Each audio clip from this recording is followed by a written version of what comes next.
Hi guys, అందరూ ఎలా ఉన్నారు? బాగున్నారా? ఈరోజు సండే ఫండే కాబట్టి యథావిధిగా చర్చ్కి వెళ్ళడం జరిగింది. అందరం కలిసి వెళ్ళడం చాలా ఆనందంగా ఉంది ఫ్రెండ్స్. కాకపోతే ఎండ విపరీతంగా ఉంది. ఇంకా ఇంటి దగ్గర అయితే నడుచుకుంటూ వెళ్తాము చర్చ్కి సకినేటిపల్లిలో. కానీ ఇక్కడ అమ్మ వాళ్ళ ఇంటి దగ్గర కొంచెం దూరం అవ్వటాన కారులో వెళ్ళడం చాలా ఆనందంగా ఉంది. కాకపోతే ఏంటంటే ఎక్కడికో ప్రయాణం చేస్తున్నట్టు పిల్లలందరూ ఎంజాయ్ చేశారు. చక్కగా సరదాగా చాలా నవ్వుతూ గడిచిపోయిందనమాట.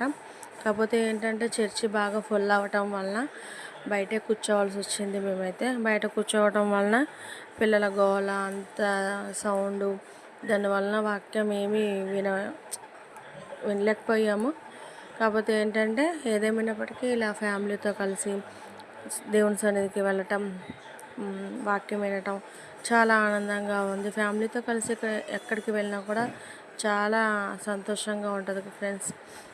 అలా కాకపోతే ఏంటంటే నా కొడుకు ఈరోజు చాలా చికాకు చేశాడు. ఇంకా బయటికి తీసుకెళ్ళమని, అక్కడ తీసుకెళ్ళమని, ఇక్కడ తీసుకెళ్ళమని చాలా అల్లరి చేశాడనమాట. అలా బయట కూర్చోవడం నాకైతే అసలు వాక్యం విన్నట్టే లేదు.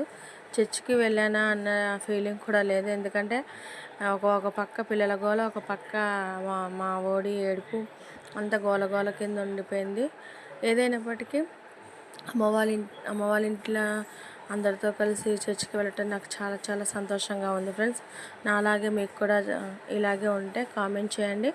అలాగే మా ఛానల్ని సబ్స్క్రైబ్ చేసుకోండి friends. Wish you all. Thank you.